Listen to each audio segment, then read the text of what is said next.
नमस्कार दोस्तों, इस वीडियो में मैं आपको ये बताने जा रहा हूँ कि राजस्थान प्रशासनिक सेवा की मुख्य परीक्षा के लिए कौन कौन सी पुस्तकें हैं जो टॉपर्स बताते हैं, या मेरी दृष्टि से जो पुस्तकें बहुत ही स्तरीय हैं उन पुस्तकों की मैं लिस्ट आपको बताने जा रहा हूँ। लेकिन उससे पहले मैं आपको कहना चाहूँगा, राजस्थानी में कहते हैं कि घोड़ों की जब दौड़ होती है तो मीटरों का फासला नहीं हुआ करता है। तो राजस्थान प्रशासनिक सेवा की मुख्य परीक्षा में किताबें वही है, पढ़ने वाले वही है, तो आप उत्तर कैसा लिखते हो, किसी व्यूज़ के प्रति, किसी विषय के प्रति आपका दृष्टिकोण कैसा है, ये बहुत ज़्यादा मायने रखते हैं। तो सीधा टू द पॉइंट पे आता हूँ और आपको मैं कहना चाहूँगा, सामान्य हिंदी के लिए राघव प्रकाश मेरी दृष्टि में उत्तम है। और आप ज़्यादा पुस्तकें ना पढ़ें, क्योंकि पत्र लेखन सारी पुस्तकों में अलग अलग प्रारूप है। एक पुस्तक को आधार मानते हुए आप तैयारी कीजिए। राघव प्रकाश मेरी दृष्टि में सर्वोत्तम है। अंग्रेजी के लिए बीकी रस्तोगी पढ़ सकते हैं आप, बहुत अच्छी किताबें। अरिहंत प्रकाशन, एस चांद प्रकाशन की किताबें जो अच्छी किताबें मानी जाती है। और हिंदी माध्यम के जो विद्यार्थी है उनके लिए अंग्रेजी एक बहुत बड़ी समस्या है। तो अंग्रेजी के अंदर आप इस तरीके से तैयारी कीजिए, एक कुछ मटेरियल ऐसा तैयार कीजिए जो आप लिख करके आ ही सके, चाहे पत्र लेखन में आए चाहे ऐसे के अंदर आए। तो इस तरीके से तैयारी कीजिए। इसके लिए अंग्रेजी जो टूटी फूटी अंग्रेजी है जिनकी, उनको अंग्रेजी की कैसे तैयारी करनी चाहिए, इस पर भी मैंने एक वीडियो बना रखा है। तो राजस्थान की अगर बात करें तो राजस्थान की अर्थव्यवस्था के लिए लक्ष्मण नाथुराम का सर्वोत्तम है, उसका कोई विकल्प नहीं है। राजस्थान सरकार द्वारा प्रकाशित आर्थिक समीक्षा आप जरूर पढ़ें, उससे आपको हेल्प मिलेगी, क्योंकि सारे के सारे जो आंकड़े हैं राजस्थान आर्थिक समीक्षा के अंदर बहुत ही अपडेट है, बहुत ही प्रामाणिक है। और आप जब कोई बात लिखोगे तो उसमें आपकी बात में बहुत वजन बढ़ जाता है। जैसे आपसे पूछे गरीबी, तो आप गरीबी में जो प्रतिशत बताओगे तो आपकी बात बहुत ही बढ़ जाएगी। आपसे पूछे राजस्थान के अंदर निवेश, तो आप राजस्थान में बताओगे इतने करोड़ का MOU हुआ है, तो उससे आपका जो उत्तर है बहुत ज़्यादा बढ़ जाएगा, उसकी प्रासंगिकता बढ़ जाएगी। और जो परीक्षक चेक करेगा उसके लिए बहुत ज़्यादा ये बात मायने रखती है। तो राजस्थान की अर्थव्यवस्था के लिए लक्ष्मण नाथुराम का पढ़िए। राजस्थान के इतिहास के लिए राजस्थान बोर्ड की जो पुस्तकें हैं बहुत ही अच्छी पुस्तक है, वो पढ़ सकते हैं। और राजस्थान का भूगोल के लिए हिंदी ग्रंथ अकादमी की HM सक्सेना किताब बहुत अच्छी है।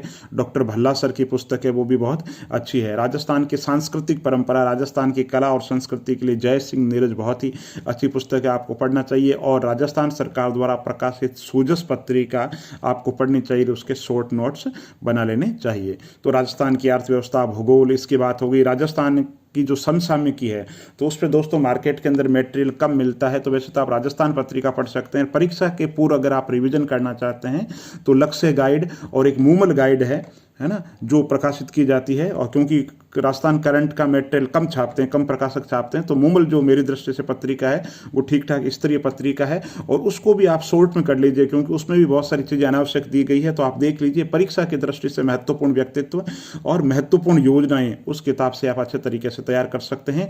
या राजस्थान सरकार के द्वारा राजस्थान सरकार की जो फ्लैगशिप की जो योजनाएं हैं, अगर मूमल आप नहीं पढ़ना चाहते हैं तो राजस्थान सरकार की जो वेबसाइट है विभिन्न, उनके अंदर आप ये योजनाएं देख सकते हैं, क्योंकि मुख्य परीक्षा में ज़्यादातर जो योजनाएं हैं वही पूछी जाती है।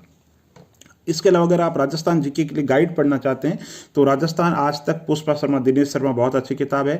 लक्ष्य गाइड भी बहुत अच्छी है। ये सारे आप नहीं पढ़ना चाहते राजस्थान के क्लास संस्कृति, हालांकि मैं तो ये कहता हूँ टेक्स्ट बुक ही पढ़ें, गाइड का सहारा नहीं लें, क्योंकि जो प्रतियोगी परीक्षा में सवाल पूछे जाते हैं वो बहुत ही स्तरीय सवाल होते हैं और वो सरकारी जो गजट है उनसे ही पूछे जाते हैं। लेकिन बहुत से लोग होते हैं जो इन किताबों से नहीं पढ़ करके वो ये कहते हैं साहब एक ही गाइड बता दो जिसमें सारा कुछ है। तो लक्ष्य गाइड के अंदर ये सारा कुछ आपको मिल जाएगा। RS मुख्य परीक्षा के लिए अगर दर्शन शास्त्र की बात करें तो दोस्तों राजस्थान में प्रकाशक है पिंक सिटी प्रकाशन जयपुर, उन्होंने RS मुख्य परीक्षा के लिए PCP गाइड छाप रखी है।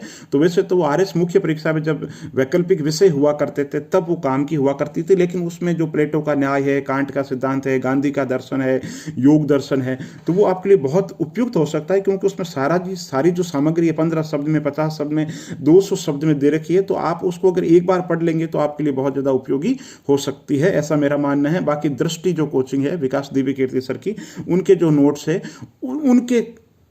है उनके आप नोट्स बना सकते हैं। RS के सिलेबस के हिसाब से बहुत ही अच्छी और स्तरीय सामग्री है।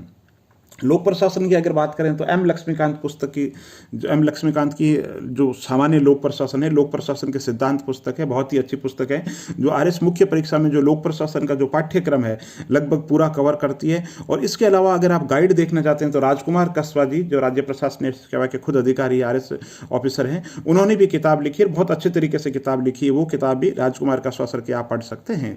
इसके अलावा प्रबंधन और लेखांकन की बात करें तो उसके लिए कोई मार्केट में वैसे पुस्तकें है नहीं, कोई प्राइवेट पब्लिशरों ने छाप रखी तो अलग बात है। बाकी एनसीईआरटी जो प्रबंधन और लेखांकन 11th और 12th में जो पुस्तक लगती है बहुत ही काम की है, और सार रूप के अंदर बता रखा प्रबंधन क्या है, लेखांकन क्या है, एकल प्रविष्टि क्या है, दोहरी प्रविष्टि क्या है, क्या सिद्धांत है प्रबंधन के, इससे संबंधित सारी चीज़ें, प्रबंधन के सिद्धांत भी बता रखे हैं, नेतृत्व निर्णय, सारी जो चीज़ें हैं इसके अंदर बहुत अच्छे तरीके से बता रखी है। और मनोविज्ञान और जो बुद्धि है ना, वो पाठ्यक्रम कम है, लेकिन फिर भी आपको एनसीईआरटी की जो पुस्तक है उससे पढ़ना चाहिए। आईक्यू क्या है, भावनात्मक है बुद्धि क्या है, संवेगिक बुद्धि क्या है, बुद्धि के प्रकार क्या है, आईक्यू क्या है, तो इस तरीके के अंदर उसके अंदर 15 शब्द में, 50 शब्द में और 100 शब्द के अंदर आपको बहुत अच्छे तरीके से इसमें नोट्स बनाने चाहिए मनोविज्ञान और बुद्धि के अंदर। समाजशास्त्र की बात करें तो समाजशास्त्र के लिए भारतीय समाज की जो पुस्तक एनसीईआरटी में जो लगती है वो आप पढ़ सकते हैं। इसके अलावा दिल्ली के धर्मेंद्र सर के जो नोट्स हैं वो देख सकते हैं, और उनका शॉर्ट रूप आप आरएस के हिसाब से तैयार कर सकते हैं। वैसे समाजशास्त्र के अंदर ज़्यादा कोई पाठ्यक्रम है नहीं,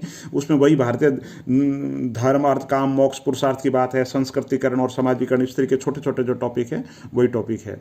अब बात करते हैं विधि, राजस्व, कानून, योग, खेल कूद। ये एक बड़े टॉपिक नहीं होकर के छोटे टॉपिक है, लेकिन दोस्तों ये मार्किंग बहुत है। विधि की बात कर लो, चाहे राजस्व कानून के अंतर्गत राजस्थान सरकार के जो भू राजस्व अधिनियम की बात कर लो, चाहे खेल कूद की बात कर लो, चाहे योग की बात कर लो, तो इनको मैं टॉपिक नहीं कहूँगा, मैं कहूँगा टीनी टॉपिक है, छोटे टॉपिक है, माइक्रो टॉपिक है। तो इनके लिए मार्केट के अंदर जो प्रकाशक है, आशीर्वाद प्रकाशन की किताब अच्छी है, पेनोरमा जो सीरीज है वो अच्छी है, जो भी आपको उपयुक्त लगे आप देख सकते हैं, क्योंकि छोटे टॉपिक है, इनके लिए बहुत ज़्यादा गहराई में इस पर जाने की जरूरत नहीं है। लेकिन फिर भी आप देखिए कि पिछले सालों के जो प्रश्न पत्र है उनमें क्या सवाल पूछा जा रहा है, और क्या ये जो गाइड है, आशीर्वाद प्रकाशन की गाइड है या पेनोरमा की जो गाइड है, क्या ये पूरा कर रही है ना। इसके अलावा जो दृष्टि मैगजीन है और घटना चक्र है, प्रतियोगिता दर्पण है, ये आप समसामयिक मुद्दों के लिए अच्छे तरीके से पढ़ सकते हैं। समसामयिक जो मुद्दे हैं वो भी ना केवल प्रारंभिक परीक्षा के लिए बल्कि मुख्य परीक्षा के लिए भी बहुत उपयुक्त है। मुख्य परीक्षा के अंदर कोई भी टॉपिक है उसका उत्तर आप समसामयिक रेफरेंस में देते हैं तो आपका उत्तर जो है उसका कद बहुत ज़्यादा बढ़ जाता है। इतिहास की बात करें दोस्तों, प्राचीन इतिहास और मध्यकालीन जो इतिहास है उसमें आप पिछले सालों के पेपर देखेंगे तो आपको पता चलेगा कि प्राचीन जो इतिहास है उसमें जो साहित्य है, उसमें कला है, चित्रकला है, मूर्ति कला है, स्थापत्य कला, उसके आसपास में सवाल पूछे जाते हैं। और दूसरा, जो यूनेस्को ने विश्व धरोहर सूची के अंदर जिन स्थानों को जगह दी है, उन जो विश्व धरोहर सूची के बारे में आपको बहुत अच्छे तरीके से 50-50 शब्दों के अंदर पता होना चाहिए। और इतिहास में आधुनिक जो भारत है उस पर विशेष ध्यान दें, क्योंकि ज़्यादातर सवाल इसी से संबंधित पूछे जाते हैं।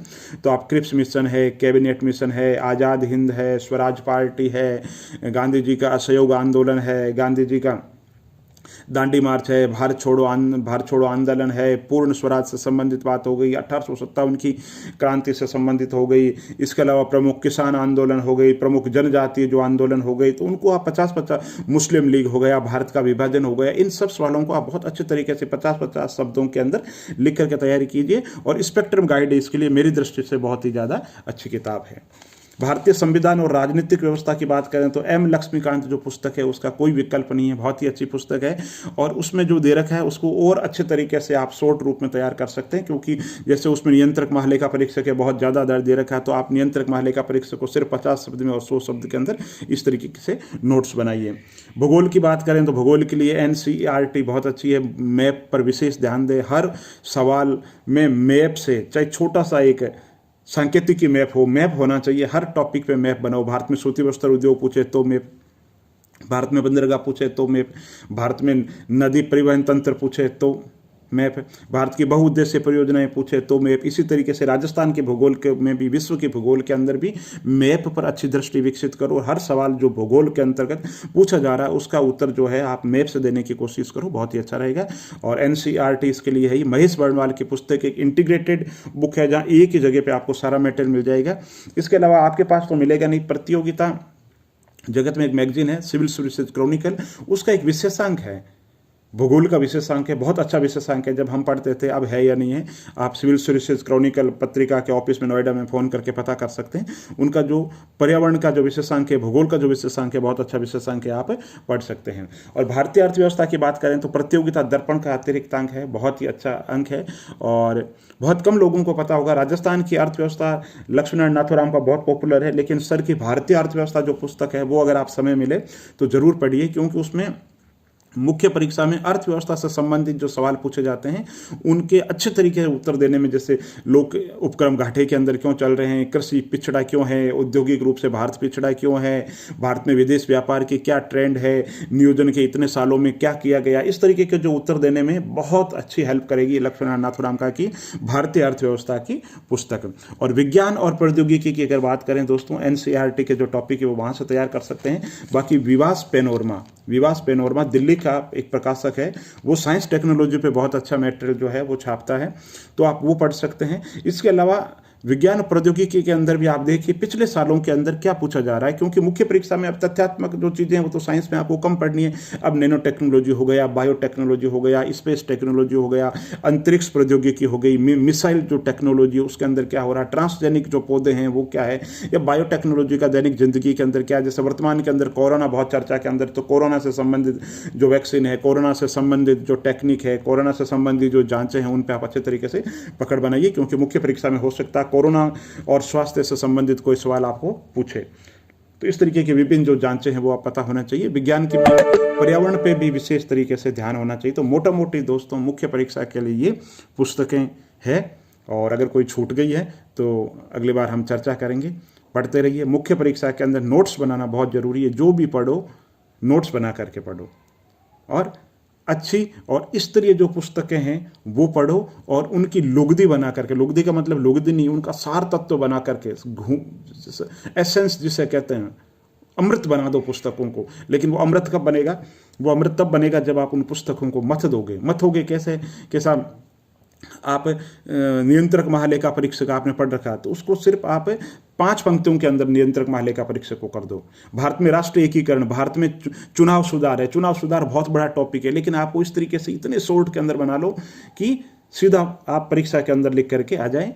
अभ्यास का कोई विकल्प नहीं है, practice max a man perfect. अभ्यास ही वो सब कुछ है जिससे आप सब कुछ पा सकते हो।